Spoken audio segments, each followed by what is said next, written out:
India का financial system काफ़ी अच्छा इंप्रूव हो गया है with the introduction of UPI and every other service. इतना वो रोबोस्ट सिस्टम हो गया है कि यूएस भी देख रहा है कि इंडिया क्या कर रहा है, पूरी दुनिया में इंडिया का नाम हो रहा है। एंड उसका one of the main reasons है हमारे रेगुलेटरी फ्रेमवर्क्स।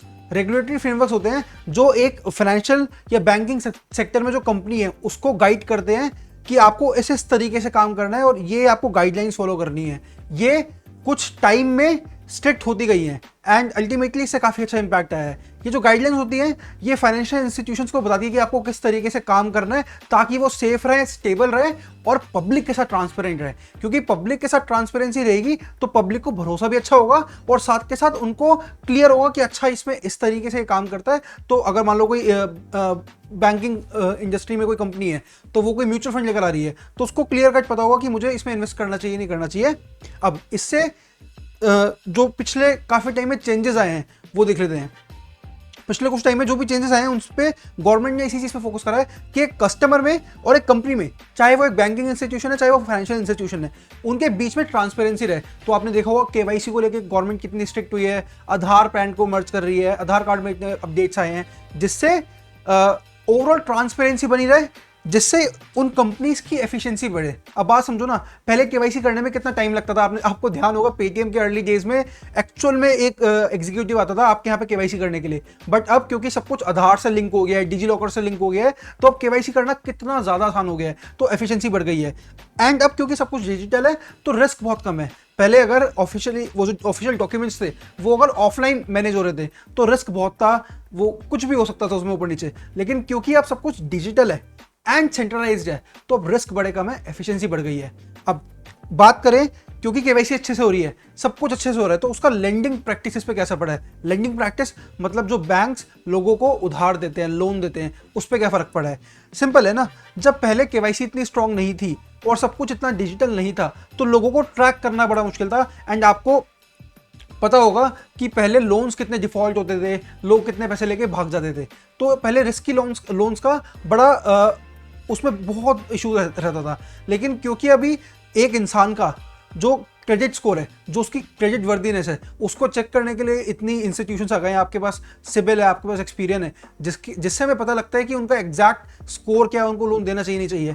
तो ये सारी चीज़ें एफिशिएंसी के पॉइंट्स बढ़ा रहे हैं और उससे बस ये बता रहे हैं कि इसको लोन देना चाहिए नहीं चाहिए। अगर ऐसे इंसान को हम लोन दे रहे हैं जो जिससे रिकवरी के चांसेस अच्छे हैं तो वो लोन्स सेफ माने जाते हैं। अब सिंपल है ना, कोई भी बैंक या कोई भी फाइनेंशियल इंस्टीट्यूशन अगर इस तरीके से ऑपरेट कर रहा है, चाहे वो गवर्नमेंट के दबदबे की वजह से कर रहा है, लेकिन अगर वो इस तरीके से ऑपरेट कर रहा है तो उसका लॉस करने के चांसेस काफ़ी कम है। अब सिंपल है ना, किसी कंपनी के लॉस करने के चांसेस बहुत कम है, प्रॉफिट वो करेगी, तो उसमें इन्वेस्ट करना एक सेंसिबल डिसीजन है।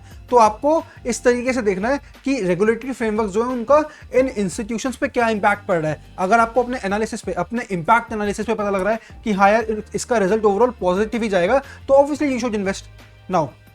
अगर हम बात करें इन्वेस्टमेंट स्ट्रैटेजीज की, सिंपल है ना कि अगर मान लो कोई कंपनी है जो अपना कोई म्यूचुअल फंड लेकर आ रही है, अब वो उस म्यूचुअल फंड को किस तरीके से डिजाइन कर रही है, वो अगर पब्लिक के साथ अच्छे से ट्रांसपेरेंट होगी तो दो फायदे हैं। एक तो पब्लिक को ऑब्वियसली पता होगा कि अच्छा इसमें ये इनकी स्ट्रैटेजी है, ये इस तरीके से काम कर रहे हैं, तो उनकी भी तो अपना दिमाग है ना, पब्लिक का, हमारा भी तो अपना दिमाग है ना। अगर हम किसी म्यूचुअल फंड में इन्वेस्ट कर रहे हैं तो हमें और डेटा पॉइंट्स मिलेंगे समझने के लिए कि हमें इसमें इन्वेस्ट करना चाहिए नहीं करना चाहिए।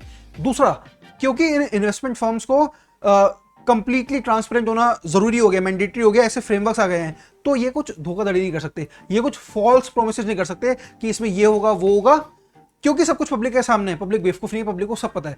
तो ये रेगुलेटरी फ्रेमवर्क्स इस तरीके से हेल्प कर रहे हैं। एंड अल्टीमेटली वही है कि अगर कुछ भी ट्रांसपेरेंट होकर चलेगा तो वो स्टेबल रहेगा, वो लंबे समय तक रहेगा। एंड कुछ भी अगर लंबे समय तक रहेगा तो उसमें इन्वेस्ट करना सेंसिबल है। तो आपको बस, अगर आप म्यूचुअल फंड्स में भी इन्वेस्ट कर रहे हो तो वो बस सारे उसके डॉक्यूमेंट्स वगैरह आप आराम से पढ़ सकते हो, तो you should have a look at that. Overall अगर कंक्लूजन की बात करें तो यही है कि अगर इन सारी रेगुलेटरी फ्रेमवर्क्स ने फाइनेंशियल इंस्टीट्यूशंस को हेल्प करा है ट्रांसपेरेंसी लाने में, एफिशिएंसी इंप्रूव करने में, रिस्क कम करने में, ये सारे फ्रेमवर्क्स थोड़ा सा एक चैलेंज में ऐसा चैलेंज पोस्ट करते हैं उन फाइनेंशियल इंस्टीट्यूशंस में, क्योंकि उनकी मेहनत पहले से काफ़ी बढ़ गई है। पहले दे कुड बी रिडंडेंट मतलब कि वो उन्होंने अगर फॉलो नहीं भी करा तो ठीक है, वो थोड़ा ओके ओके कर रहे थे, लेकिन अब क्योंकि गवर्नमेंट काफी स्ट्रिक्ट हो गई है, उनको ये सारी चीजें फॉलो करनी पड़ रही है, तो मे बी मतलब मे बी क्या उनके उनके पार्ट पे हैसल है, पहले जितना फ्री था उतना फ्री हैंड नहीं है, थोड़ा सा उनको गवर्नमेंट के हिसाब से करना पड़ता है, लेकिन क्योंकि ये इतना स्ट्रिक्ट है तो उसके फायदे बहुत ज्यादा है। तो जो भी आप किसी भी म्यूचुअल फंड में इन्वेस्ट कर रहे हो, या आप किसी भी बैंकिंग सेक्टर या फाइनेंशियल सेक्टर की कंपनी में इन्वेस्ट कर रहे हो, तो इन तरीके से आप देखो कि क्या वो उन फ्रेमवर्क्स को ढंग से फॉलो कर रही है नहीं कर रही, एंड फॉलो करने के बाद क्या उस पर ओवरऑल इंपैक्ट है।